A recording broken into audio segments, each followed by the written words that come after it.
ഒന്നും മിണ്ടാതെ കുള്ളനും കുള്ളന്റെ ഭാര്യയും. ആ കഥ നമ്മൾ കേട്ടത് ഈ ശബ്ദത്തിലൂടെയാണ്. നമസ്കാരം, ദുൽഖർ സൽമാൻ. 5 സുന്ദരികളിലെ ഒരു കഥ, അതിന് മുഴുവൻ നറേഷൻ പറയുക. എങ്ങനെയുണ്ടായിരുന്നു ആ ഒരു എക്സ്പീരിയൻസ്?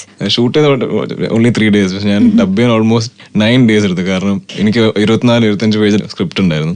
മലയാളത്തിൽ ഉച്ചരിക്കാൻ ദുൽഖറിന് ബുദ്ധിമുട്ടുള്ള അക്ഷരങ്ങൾ ഏതൊക്കെയാ? അതിപ്പോ ഞാൻ പറഞ്ഞാൽ തന്നെ തെറ്റായിരിക്കും. എനിക്ക് 2 ഷാ ഡിഫറൻഷിയേറ്റ് ചെയ്യാൻ കുറച്ച് പാടുണ്ട്. പശയും മഷിയും. അതെ, പശയും മഷിയും. കറക്റ്റ് ആയല്ലോ. അതിപ്പോ ഞാൻ കോൺഷ്യസ് ആയിട്ട് പറഞ്ഞതുകൊണ്ട്, ആലോചിച്ചില്ലെങ്കിൽ ഞാൻ അത് അറിയാതെ ചിലപ്പോൾ കയറി 2 ഷാ ആയിട്ട്. ഇപ്പൊ ഇംഗ്ലീഷ് ഒരു ഷാ മാത്രമേ ഉള്ളൂ, അല്ലെങ്കിൽ ഹിന്ദിയിൽ ഒരു ഷാ ഉള്ളൂ. എങ്ങനെയാ മലയാളം എഴുതാനും വായിക്കാനും ഒക്കെ അറിയാലോ? എഴുതാൻ പഠിച്ചിട്ടില്ല, പക്ഷെ കുറച്ചും കൂടി വായിക്കും. തന്നെത്താൻ അത് തമിഴ് എഴുതാൻ വായിക്കുകയും ചെയ്യും. കാരണം ഞാൻ സ്കൂളിൽ 3rd ലാംഗ്വേജ് തമിഴ് എടുത്തു. അപ്പൊ തമിഴായിട്ട് സിമിലർ ആയിട്ടുള്ള കുറെ വാക്കുകൾ എനിക്കറിയാം. പക്ഷെ ബാക്കിയുള്ള ചെറുപ്പത്തിലെ ഈ സിനിമ പോസ്റ്റർ കണ്ടുകൊണ്ടാണ് എനിക്ക് കുറച്ചും കൂടി വാക്കുകൾ അറിയാവുന്നത്. പക്ഷെ എന്നാലും മലയാളത്തിൽ ഏതൊക്കെ അക്ഷരങ്ങൾ എഴുതാൻ അറിയാം? വായിക്കാൻ ഞാനിപ്പോ കുറച്ച് സമയം എടുത്ത് വായിക്കാം. കുറച്ച് സമയം എടുത്താൽ പേപ്പർ എന്നാ വായിക്കോ? ഹെഡ്ലൈൻസ് വായിക്കാം.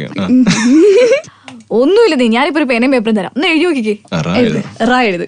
ഇതല്ലേ അതിന്റെ നടുക്ക് കൂടെ ഒരു വര വരയ്ക്കണം. രായാക്കാം. അതിന്റെ ഉള്ളിലേക്ക് ആ റായുടെ ഒരു അത് രായായി. അതിനി പുറത്തേക്ക് എടുത്താൽ തായാവും. താ എനിക്കറിയാം, കാരണം എന്റെ താ എനിക്കറിയാം. ഓ, അങ്ങനെ എളുപ്പമാണ്. പഠിച്ചിരിക്കും. ഇങ്ങനെയാണ്. ഇനി അത് കുറച്ച് കഴിയുമ്പോ ആയാക്കാം. സീഡിക്ക് കിട്ടും വാങ്ങാൻ. എനിക്ക് വായിക്കാൻ ഭയങ്കര ഇഷ്ടമാണ്. അപ്പൊ മലയാളം ലിറ്ററേച്ചർ മൊത്തം ഞാൻ കുറച്ച് ബിഹൈൻഡ് ആണ്. മാറ്റിയെടുക്കണമെന്നാണ് ഒരു ആഗ്രഹം. ഞാൻ മാറ്റിയെടുക്കും എന്തായാലും. ഭാഷയാണ് അത്. ഞാൻ കുറെ മലയാളം ബുക്കുകളും വായിക്കും. ഒരു 10-40 വയസ്സാകുമ്പോൾ അതിനെ കുറിച്ചൊക്കെ സംസാരിക്കുകയും ചെയ്യും. സ്ക്രിപ്റ്റ് ഒക്കെ ഇംഗ്ലീഷിൽ എഴുതായിരുന്നു. പക്ഷെ കുറച്ചൊക്കെ ഞാനിപ്പോ ആരെങ്കിലും വെച്ചിട്ട് വായിക്കാം. ഞാൻ അങ്ങനെ പഠിക്കാം. ഐ തിങ്ക് അങ്ങനെ കുറച്ചും കൂടി. വീട്ടിലെന്താ പറയുന്നത്? കൂടുതൽ മലയാളം. വൈഫ് മലയാളം പഠിച്ചോ? മനസ്സിലായി തുടങ്ങിയിട്ടുണ്ട്. അവർക്ക് മനസ്സിലാവും. അപ്പൊ ഞാൻ മലയാളത്തിൽ ഏറ്റവും ഡിഫിക്കൽട്ട് ആയിട്ട് തോന്നിയേക്കുന്നത്, നമ്മൾ എപ്പോഴെങ്കിലും സ്നേഹം, ഇഷ്ടം, പ്രേമം അത് എക്സ്പ്രസ് ചെയ്യാൻ മലയാള ഭാഷയിൽ കുറച്ച് ബുദ്ധിമുട്ടാണ്. ഐ തിങ്ക് എസ്പെഷ്യലി നമ്മുടെ സിനിമയിൽ. കാരണം എന്ത് പറഞ്ഞാലും ഒരു കൂല് കിട്ടും. പക്ഷെ തമിഴിലും ഹിന്ദിയിലും അത് ഭയങ്കര പോയറ്റിക് ആയിട്ട് പറയാം. കൈയടി ഉറപ്പാണ്.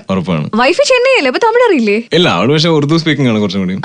ഞാൻ മലയാളവും. എനിക്കും ഉറുദു മനസ്സിലാവും, അവർക്ക് മലയാളം മനസ്സിലാവും. ഞങ്ങൾ ഇംഗ്ലീഷ് സംസാരിക്കും. ഇപ്പൊ എവിടെയെങ്കിലും പുറത്താണ് ആരെങ്കിലും കുറിച്ച് കമന്റ് അടിക്കണമെങ്കിൽ ഞാൻ മലയാളത്തിൽ പറയും, അല്ലെങ്കിൽ അവൾ ഉറുദു പറയും. അപ്പൊ അങ്ങനത്തെ ഞങ്ങളുടെ ഒരു സീക്രട്ട് ലാംഗ്വേജ് ഒക്കെ ഉണ്ട് ഇപ്പോ.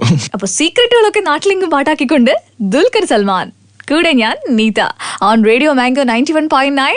നാട്ടിലെങ്കും പാട്ടായി.